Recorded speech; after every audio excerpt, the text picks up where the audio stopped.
Hi guys, welcome to my channel. We're going to be doing a blood liner look just in time for the Halloween season or just an everyday makeup look. Let's get right into it. So I'm taking a smaller type of blending brush and creating my line for my cut crease. I'm not doing so much of a packing in method right now.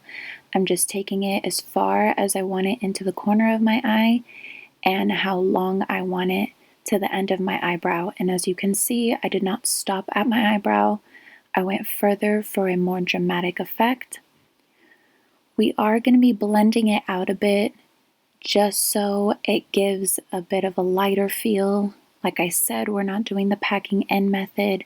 So right now I'm kind of stroking it out and doing little tiny circles at the same time. When I come back into the corner of my eye, that will help blend it out a lot better.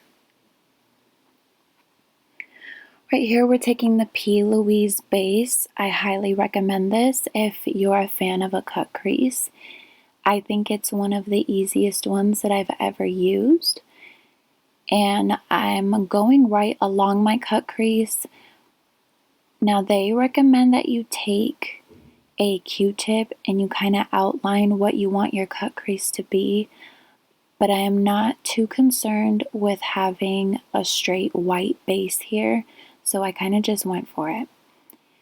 And right now we're blending it out completely to the lid, and I'm going to be bringing it up to as high as I want it to be and making sure that it just looks really clean and it all kind of evens out.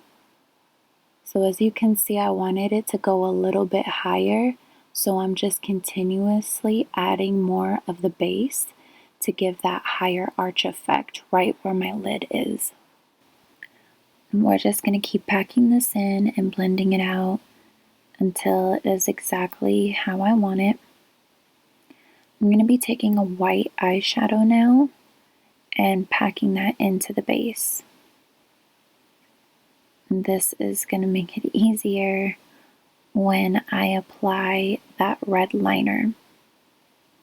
And I am actually not using a water activated liner or anything like that. I'm using a matte lipstick for this liner.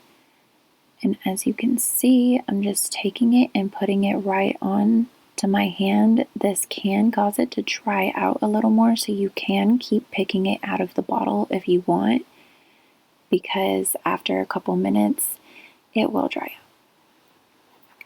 I did try to work quickly so this doesn't happen. I took a really skinny and defined little, they're actually nail brushes that I got off of Amazon, and they work really good when you're trying to do designs or anything like that. So since we're doing little blood drops, and I wouldn't say that I'm necessarily good at that, we're going to be using the smallest brush we can. So we're just going to be creating a really thin wing. And here we start on the blood. So the whole point of the blood drops is you're going to want it to start off thinner, and then when you're down to the circular part, you're going to want it to be fatter, so it looks like something's actually dripping.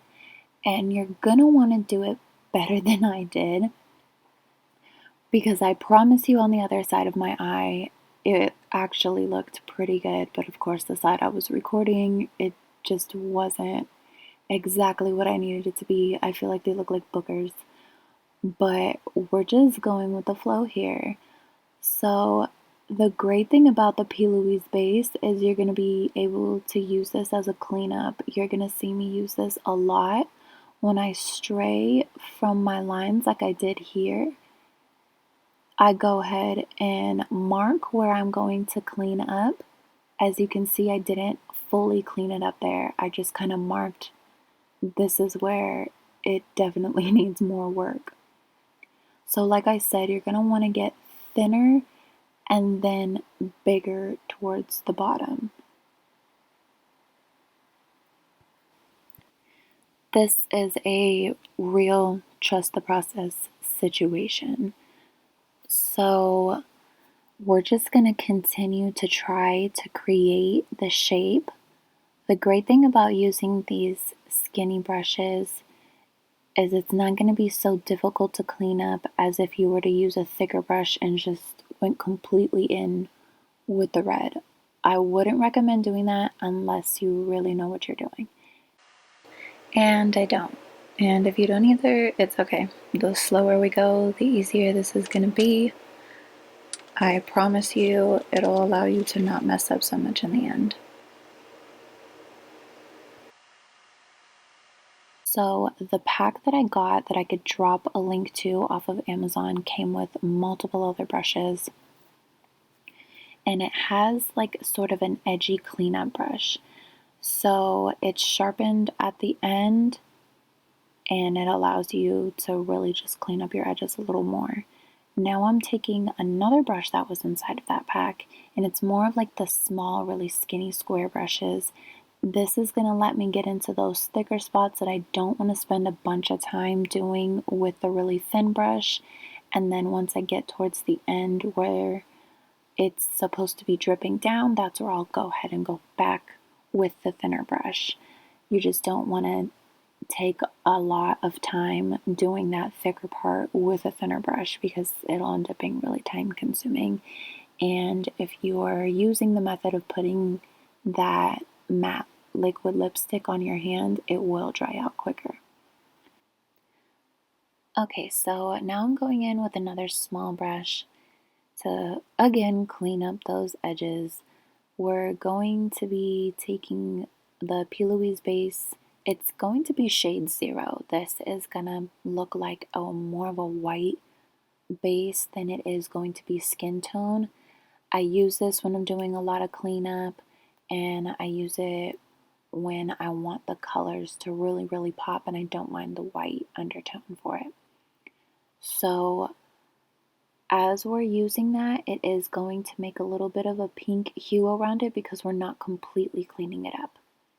So as we continue the dripping effect, you're going to want to take one of the tiny brushes again and go ahead and make a little teardrop of blood, if you will. And now we're going to be taking a very flat kind of smudger type of brush. I really like to use this to make the line of the cut crease as well. It works really good for under the eye. You couldn't even see that, but I am using Beats by Deb Cosmetics water activated liner. And I use water sometimes, but I mainly use setting spray. You can also use that. It's just always close to me.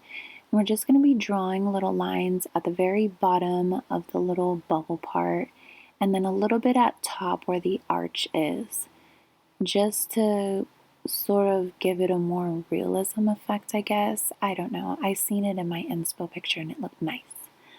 So now we're going to be taking matte Superstay Maybelline liquid lipstick. It's Thrill Seeker, and let me tell you, this has definitely become my favorite matte lipsticks.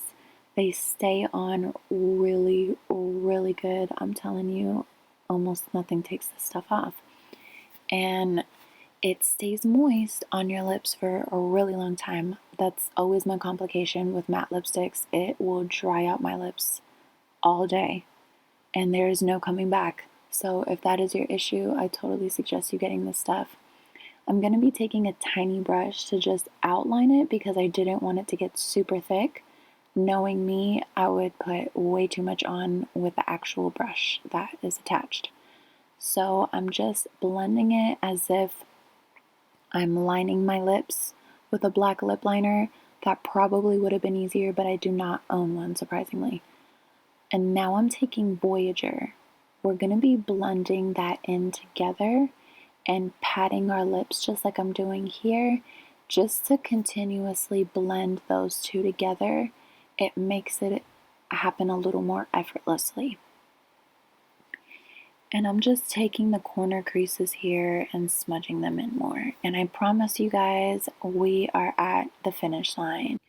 Thank you guys so much for tuning in to my quick video. Please subscribe so you guys can see more.